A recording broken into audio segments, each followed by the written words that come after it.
Bueno, gracias por la invitación a esta conferencia.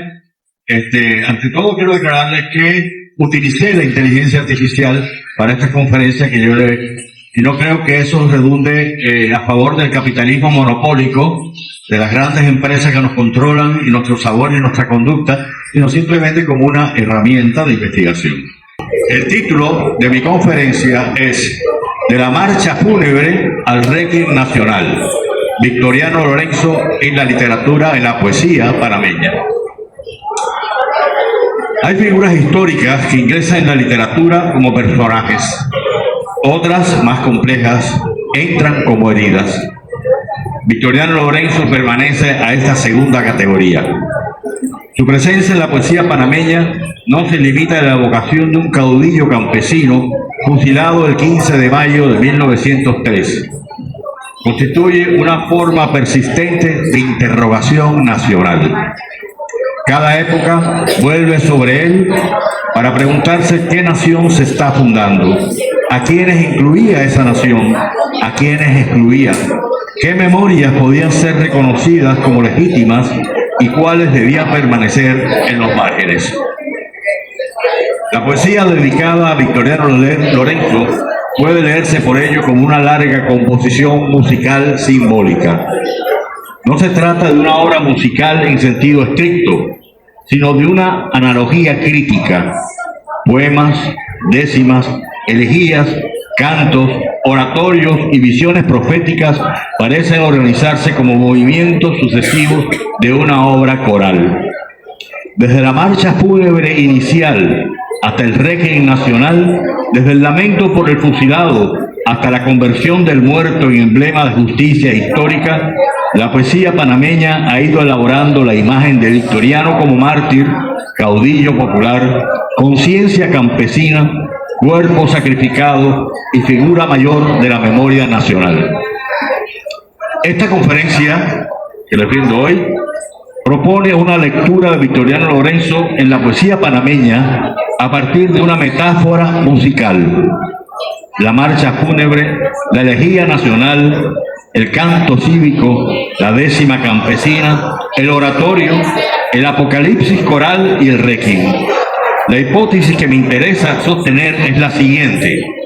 La poesía panameña no solo recuerda a Victoriano Lorenzo, lo va entonando históricamente. Cada texto añade una voz, una modulación, una intensidad distinta. En esa suma se forma una especie de partitura nacional del duelo, la protesta y la reparación simbólica. Conviene comenzar por el origen traumático. Victoriano Lorenzo fue ejecutado en un momento decisivo, apenas unos meses antes de la separación de Panamá de Colombia. Su fusilamiento no pertenece, por tanto, a un pasado remoto y cerrado, sino al umbral mismo de la República. Allí radica buena parte de su potencia simbólica. El Estado panameño nace bajo la sombra de un muerto incómodo, indígena, campesino, liberal popular, caudillo de una guerra civil que las élites preferían clausurar cuanto antes. Su muerte fue presentada durante mucho tiempo como castigo ejemplar. La literatura, en cambio, la fue reescribiendo como sacrificio, injusticia y deuda pendiente. Antes de avanzar, conviene precisar el sentido de la analogía musical. No se afirma aquí una afiliación directa entre estos poemas y una partitura determinada, ni mucho menos una dependencia formal respecto de tendencias musicales europeas o latinoamericanas. La comparación se apoya en una lógica de composición, alternancia de voces, cambio de tonalidades, desplazamiento del duelo individual del solista hacia la coralidad colectiva, dramatización de una muerte y conversión del sacrificado en figura de sentido histórico. En esa dirección, la poesía sobre Victoriano puede escucharse como una obra en movimiento, donde cada autor introduce un nuevo modo. En ese proceso, el poema de Amelia Denis de Icaza ocupa un lugar fundador. A la muerte de Victoriano Lorenzo, escrita antes de 1911, por supuesto, año de que fallece la autora, puede considerarse la primera gran marcha fúnebre de la poesía panameña dedicada al caudillo. No porque imite formalmente una marcha musical, sino porque organiza el duelo con solemnidad pública. La voz poética acompaña el cuerpo del fusilado hacia su transfiguración moral. Victoriano deja de ser el condenado por el poder y comienza a aparecer como víctima de una injusticia histórica. La marcha fúnebre tiene una doble condición, es desplazamiento y ceremonia. Acompaña un cuerpo, pero también consagra una memoria. En el poema de Amelia Denis, el fusilamiento adquiere esa dimensión ceremonial. El muerto ya no pertenece solamente a su familia, a sus seguidores o a las montañas coclesanas. Empieza a pertenecer a la conciencia moral de la nación. La poesía toma un hecho político y lo convierte en escena de duelo. Y al hacerlo produce una inversión decisiva. El ajusticiado se vuelve mártir. El vencido, acusador silencioso. El cuerpo abatido, presencia histórica. Hay en esa primera representación una religiosidad latente. Victoriano aparece bajo la luz del sacrificio, casi como figura de un calvario republicano. La literatura panameña volverá varias veces sobre esa imagen.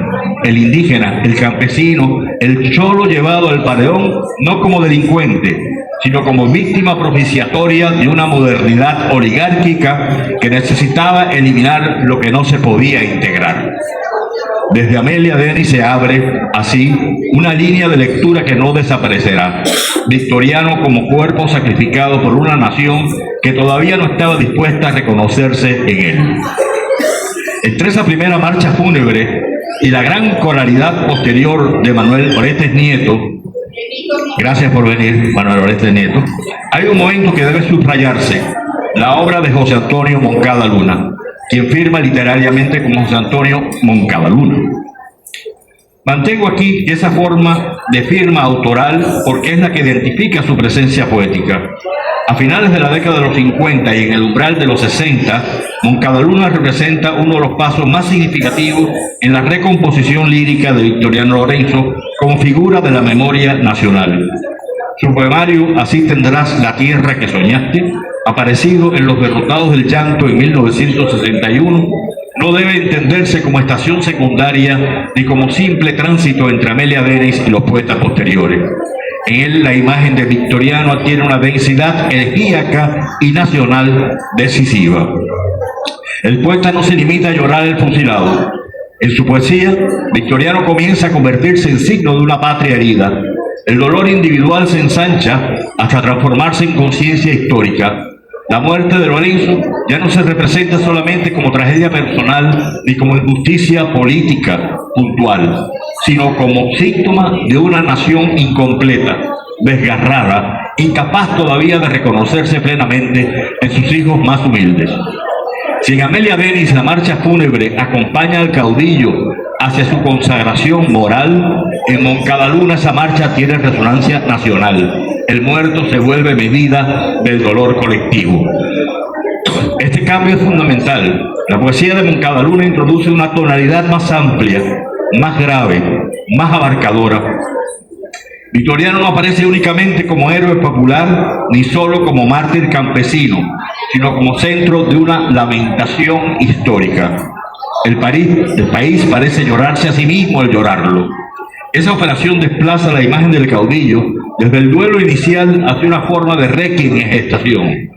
Todavía no estamos ante el oratorio coral de Nieto, pero ya se percibe la ampliación del registro. El lamento por el fusilado se convierte en meditación sobre Panamá. En Moncada Luna, la figura de Victoriano condensa la derrota de los humildes, la frustración de los sueños populares y la persistencia de una deuda moral. Su poesía intensifica el tono elegíaco y lo proyecta sobre la nación. Amelia Denis había abierto la ceremonia del duelo. Moncada Luna se la prolonga y la convierte en reflexión sobre los vencidos. Por eso su lugar resulta tan importante. Antes que de Victoriano sea elevado a la gran arquitectura coral, Moncada Luna ha comenzado a convertirlo en emblema de una pérdida nacional. Podríamos decir entonces que Moncada Luna cumple una función de puente Recibe la herencia de la elegía inicial y la conduce hacia una forma más compleja de memoria histórica. Su victoriano no pertenece únicamente al instante del fusilamiento, pertenece también al tiempo largo de los derrotados, de los desposeídos, de quienes no han encontrado plena representación en el relato oficial de la patria. En términos musicales, su poesía ya no es solo la marcha fúnebre, es elegía nacional, es un preludio grave que prepara la entrada posterior del coro. Después de Montadaluna, la poesía ampliará aún más los registros de la representación. Victoriano no será solamente el muerto llorado ni el signo de una patria herida, sino también el combatiente recordado, el jefe campesino, el emblema de rebeldía popular. En esa transición resulta fundamental la presencia de coplas, décimas y composiciones de raíz popular que mantuvieron viva su memoria cuando los discursos oficiales la silenciaban o la deformaban. La memoria popular de Victoriano no circuló solo en libros ni en espacios letrados, vivió también en voces, relatos, décimas, cantos y evocaciones transmitidas en comunidades campesinas. Esa tradición oral constituye un verdadero contraarchivo. Frente al archivo oficial, que muchas veces criminalizó o minimizó el caudillo, la oralidad conservó una imagen distinta, la del hombre justo, valiente, cercano a los suyos, defensor de los pobres y de los campesinos. Esa memoria no siempre puede fijarse con la exactitud documental que exige la historiografía, pero posee otra forma de verdad, la verdad afectiva y moral de los pueblos que no dejan morir a su héroe. También algunos poetas letrados asumieron formas populares, especialmente la décima, para devolver a Victoriano al ámbito de la voz colectiva. En José Franco, Francisco Chanmarín y otros autores vinculados a la sensibilidad nacional popular, la décima no funciona como simple ornamento folclórico. Es una forma de legitimación. Al elegir esa estructura, el poeta no solo habla sobre el pueblo, intenta hablar desde una cadencia reconocible por la sensibilidad popular. La décima se convierte en ese contexto en puente entre la ciudad letrada y la memoria campesina. José Franco representa un momento importante de esa ampliación. Su poesía dedicada a Victoriano puede entenderse como canto de afirmación histórica. Si en Amelia Denis predominaba el gesto elegíaco inicial y en Moncadaluna la lamentación nacional de los derrotados, en Franco se advierte una voluntad de rescate y proclamación. Victoriano aparece como figura de dignidad colectiva. La voz poética lo nombra para impedir que sea reducido al olvido o a la calumnia. En términos musicales, la marcha fúnebre y la elegía nacional se transforman aquí en canto cívico, en balada heroica, en melodía de afirmación nacional. La diferencia es significativa. La elegía llora, el canto cívico reivindica. La primera acompaña al muerto, el segundo lo devuelve al combate simbólico. En las décimas de José Franco, Victoriano comienza a estabilizarse como nombre histórico legítimo. No hay todavía reconciliación plena, porque su figura sigue siendo conflictiva, pero la recuperación del vencido como parte indispensable del relato panameño, allí lo encontramos. Francisco Chamarín lleva esa operación a un punto particularmente intenso. En su obra, Victoriano Lorenzo se integra de manera profunda al imaginario campesino y popular panameño. Chanmarín no lo contempla desde la distancia solemne del mártir, sino desde una cercanía afectiva, comunitaria y combativa. Su Victoriano no es solo el fusilado de 1903, es símbolo persistente de luchas populares, dignidad campesina y rebeldía contra la justicia. La diferencia entre Franco y Chanmarín debe quedar clara. Franco restituye el nombre de Victoriano al espacio cívico de la memoria. Chanmarín lo devuelve a la tierra, a la décima, al habla campesina y a la imaginación popular. En el primero predomina la reivindicación histórica, en el segundo la reintegración comunitaria. La imagen musical tampoco es la misma. Con Franco escuchamos un canto de proclamación, con Chanmarín una voz de monte, una décima cantada, un relato que pasa de boca en boca. La importancia de Chanmarín radica en que logra unir mito popular y conciencia histórica. Su escritura no convierte a Victoriano en estatua fría, sino en presencia viva. El caudillo se desplaza del paredón hacia la tierra, hacia la comunidad, hacia la voz campesina que los reconoce como uno de los suyos. En esa operación, la poesía impide que el fusilamiento clausure el sentido de su vida, lo devuelve la circulación oral, afectiva y política de la memoria. En esa misma línea de reivindicación épica y popular debe situarse el poema Al General Cholo, de Álvaro Menéndez Franco, perteneciente al libro La Nueva Voz de los Antiguos Ríos, publicado muchos años después, en 1974, y distinguido con el tercer Premio Nacional de Poesía Ricardo Miró de 1957, pero no se publica hasta el 74.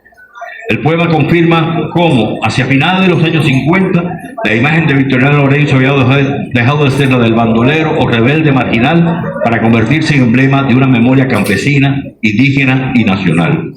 Menéndez Franco construye a Victoriano desde una doble perspectiva. Por un lado, lo presenta como figura nacida de la tierra. Cito, Victoriano tenía un Panamá en la frente, dice el primer verso.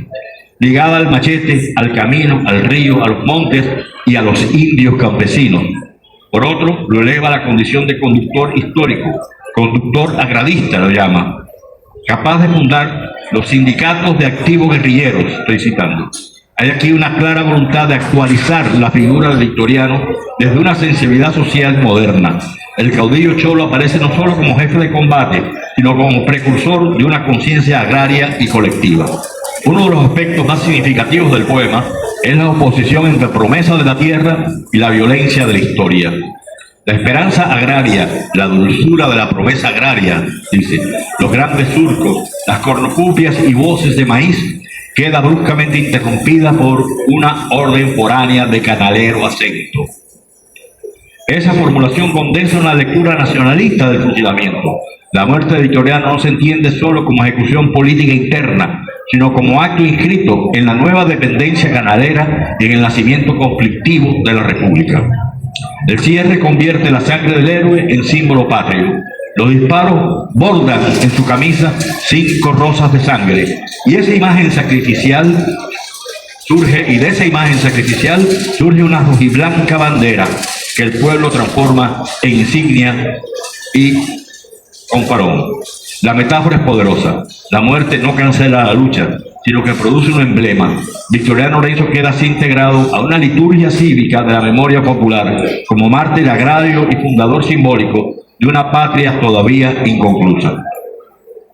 Desde el punto de vista formal, el poemario se organiza en secciones numeradas y versos libres de respiración amplia, con un tono entre elegíaco, épico y declamatorio.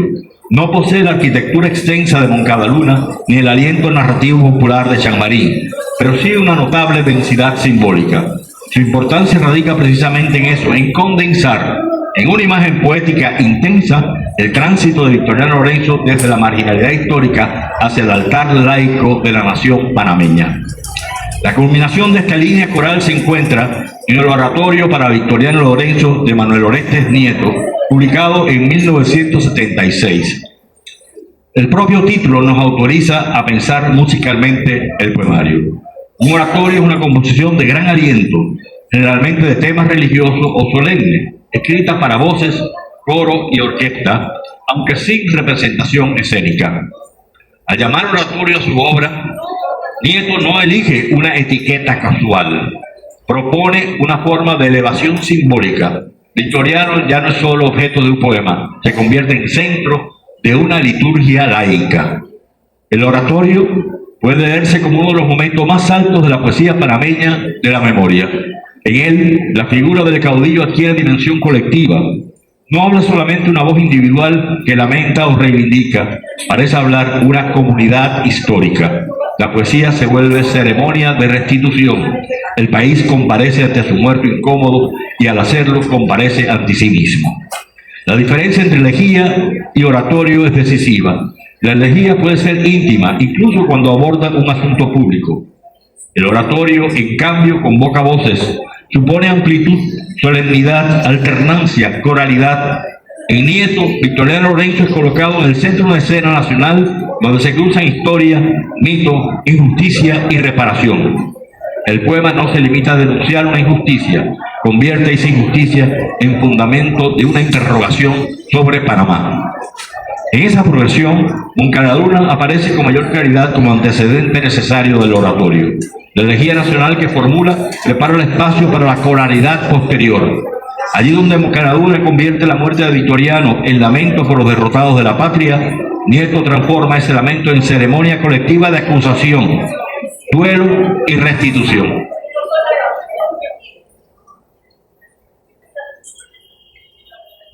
Bueno, es que están interrumpiendo. El paso de uno a otro no es mecánico, pero sí profundamente significativo. De la voz elegíaca que percibe la herida nacional, se pasa al coro que la convierte en problema histórico. El oratorio funciona como un juicio simbólico, pero no es Victoriano quien está siendo juzgado, sino la nación que lo fusiló, lo silenció o lo utilizó de manera interesada. La palabra poética abre un espacio donde la historia oficial es revisada desde la memoria moral.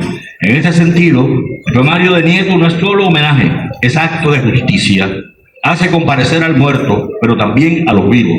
Nos obliga a preguntar qué hemos hecho con esa muerte y qué zonas de la sociedad panameña siguen representadas por ese cuerpo indígena y campesino llevado al paredón. Hay además una dimensión sacrificial que vincula al oratorio con la primera imagen elaborada por Amelia Denis y con la elegía nacional de Moncaraduna.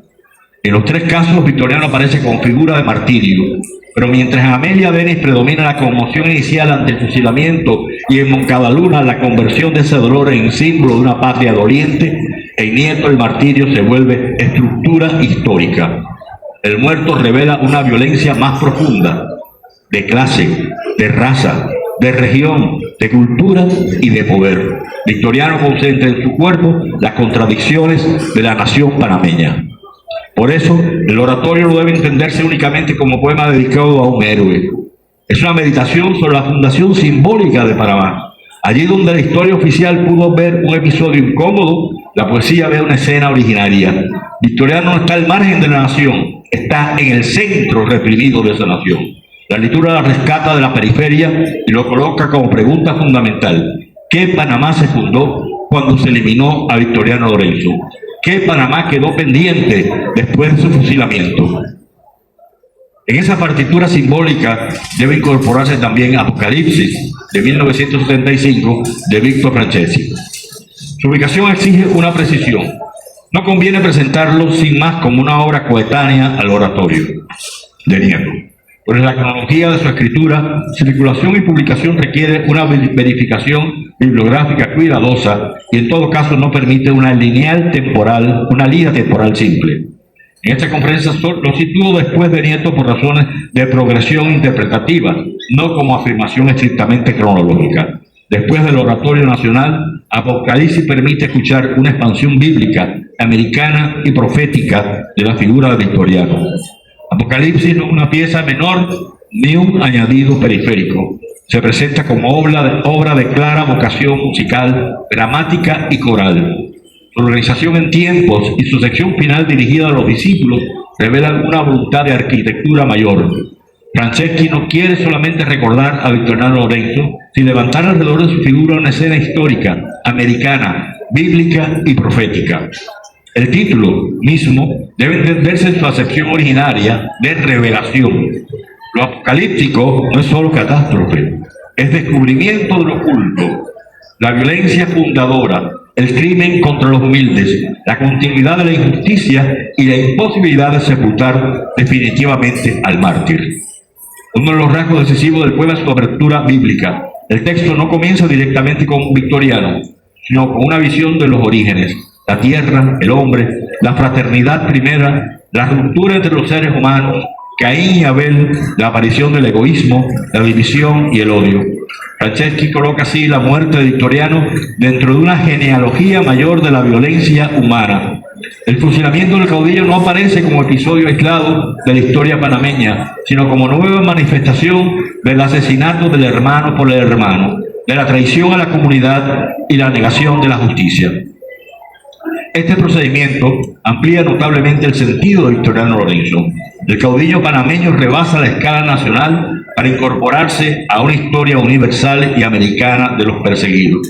Franceschi los vincula con figuras bíblicas americanas y revolucionarias, con Cristo, con Tupac Amaru, con Bolívar, con Juárez, con Sandino y otros nombres que componen una vasta constelación de lucha y sacrificio.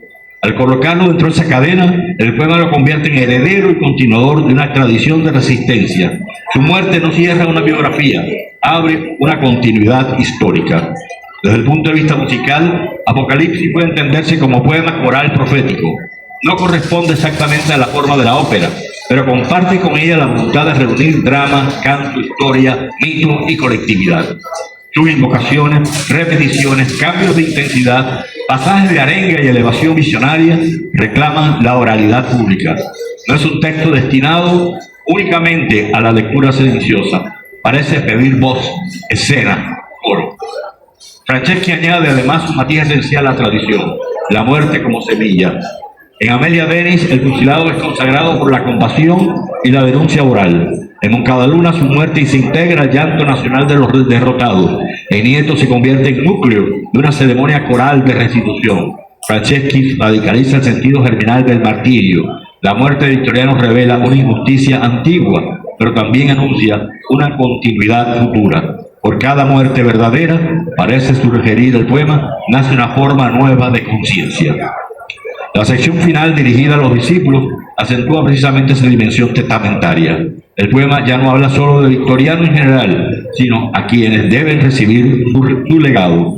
El nombre del caudillo se convierte en consigna, deber de memoria y mandato ético. Decir Victoriano no es solamente recordar, es continuar una lucha simbólica. La memoria se vuelve acción. El poema no concluye en el silencio funerario, sino en la transmisión. Por eso Apocalipsis resulta imprescindible en esa tradición. Sin él, la línea que va del duelo inicial al requiem nacional quedaría incompleta. Franceschi introduce una tonalidad que no es exactamente la de la elegía, ni la del canto popular, ni la del oratorio nacional, ni todavía la del requiem oscuro de José Carr. Su tono es profético. Franceschi abre una escena de revelación. La historia entera parece compadecer ante el fusilado. Después de Apocalipsis, la entrada de José Carr ofrece otra dimensión. Carr recibe no solo al victoriano elegíaco, popular u oratorial, sino también al victoriano profético, figura de sangre, sacrificio, revelación y sombra histórica. De ahí que el paso al requiem nacional sea más coherente. Franceschi eleva la historia a visión. Carr la conduce hacia una zona más oscura, existencial y desgarrada. En la poesía de José Carr, especialmente si pensamos en Estación de la Sangre, premio Ricardo Miró de 1995, la muerte de Victoriano se vincula con la soledad, la sangre, el espanto y la condición trágica de la historia. Carr no canta solamente al héroe popular, se interna en la zona oscura del sacrificio, en la violencia que deja marcas no solo políticas, sino espirituales. Aquí la metáfora musical cambia de nuevo. Con Carr nos acercamos al requiem nacional en su modalidad más sombría, una música laica para los muertos y sobre todo para los sobrevivientes. El requiem no se canta únicamente por quien ha muerto, sino por quienes quedan obligados a cargar el peso de esa muerte.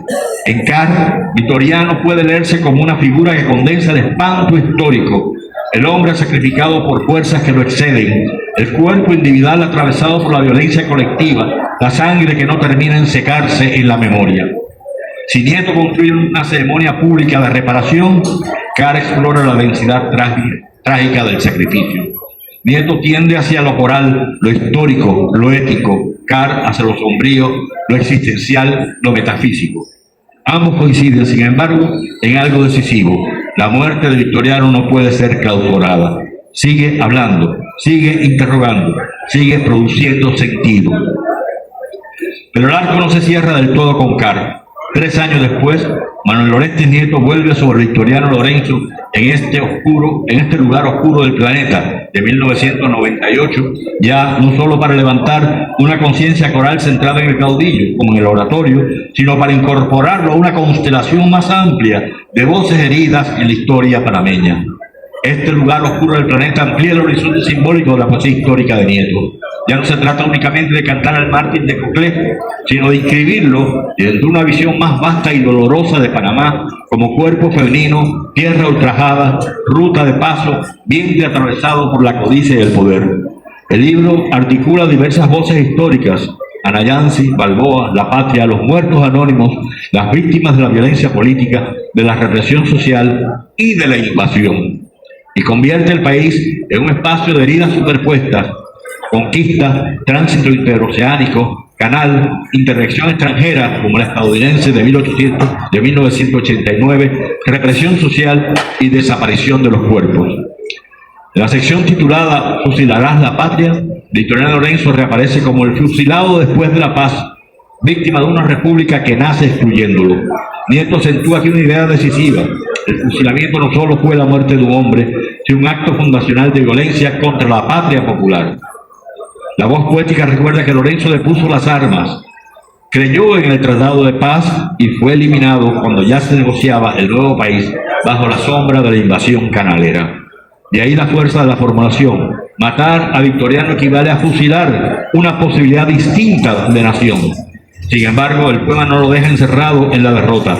Al no existir tumba, cadáver ni osamenta, Lorenzo se vuelve presencia errante, memoria viva, fantasma histórico que recorre el mar, el canal, las islas y los antiguos espacios de su ejecución. Si el oratorio lo elevaba a héroe coral de la memoria nacional, este lugar oscuro del planeta lo convierte en uno de los grandes espectros tutelares de la patria incompleta, incapaz todavía de reconciliarse con sus muertos.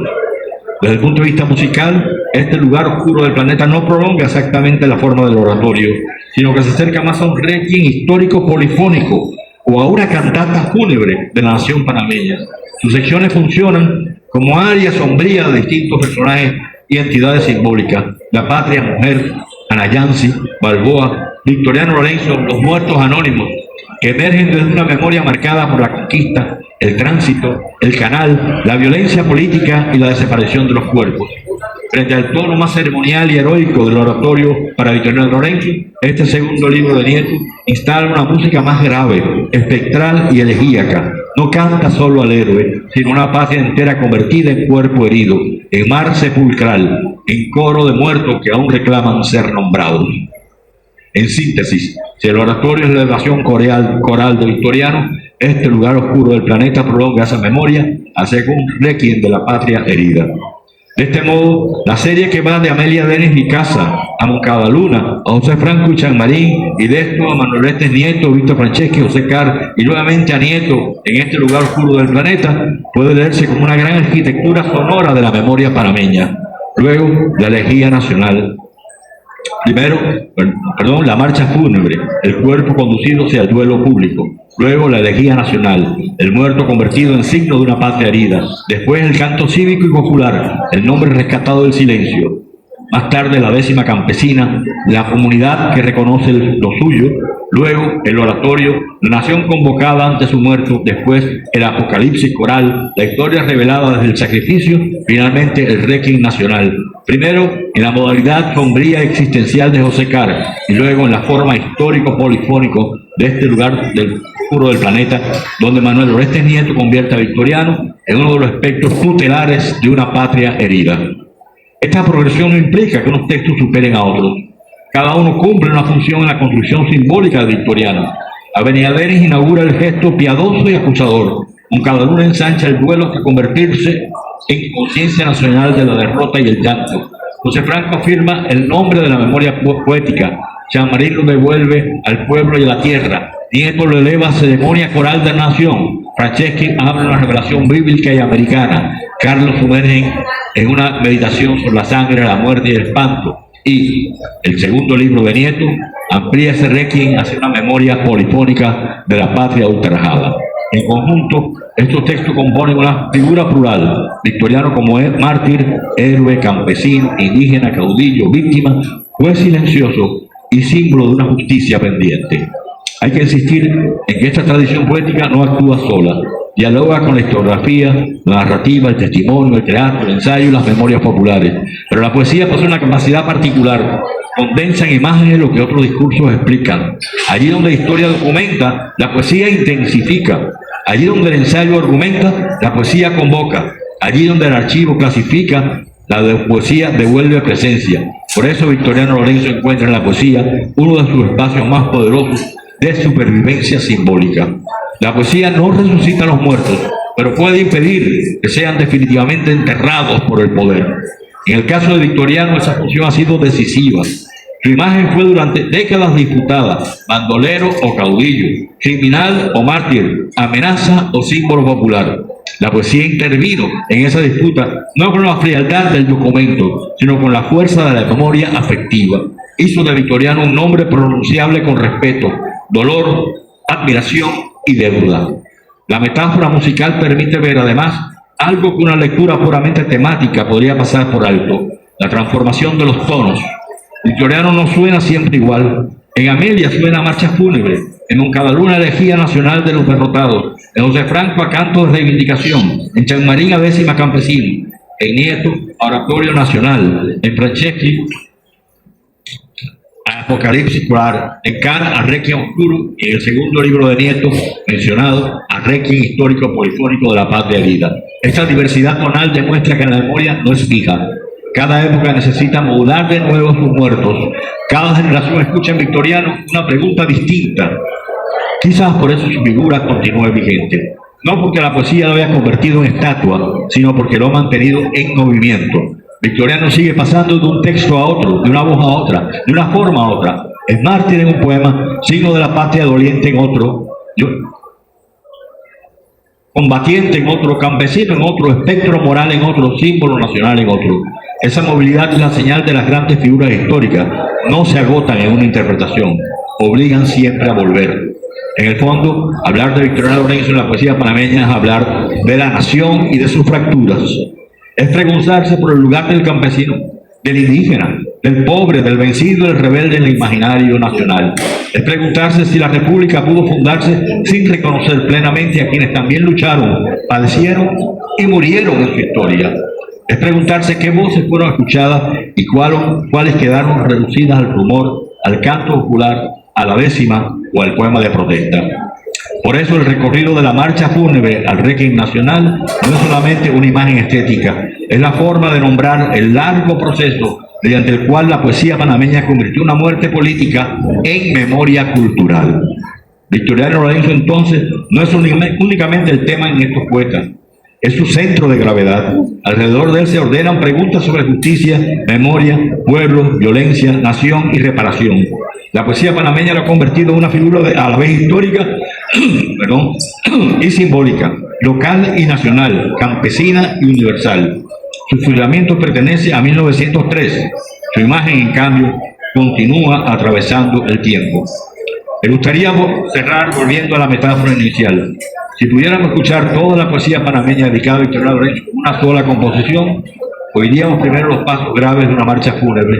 Luego vendría una elegía más amplia, casi nacional, donde el llanto por el muerto se fundiría con el llanto por los derrotados de la historia. Después entrarían voces populares, décimas, cantos de monte, rumores campesinos. Más tarde se levantaría una voz coral, solemne, casi litúrgica, que pediría justicia. Enseguida aparecería la visión apocalíptica, la historia entera abriéndose como revelación.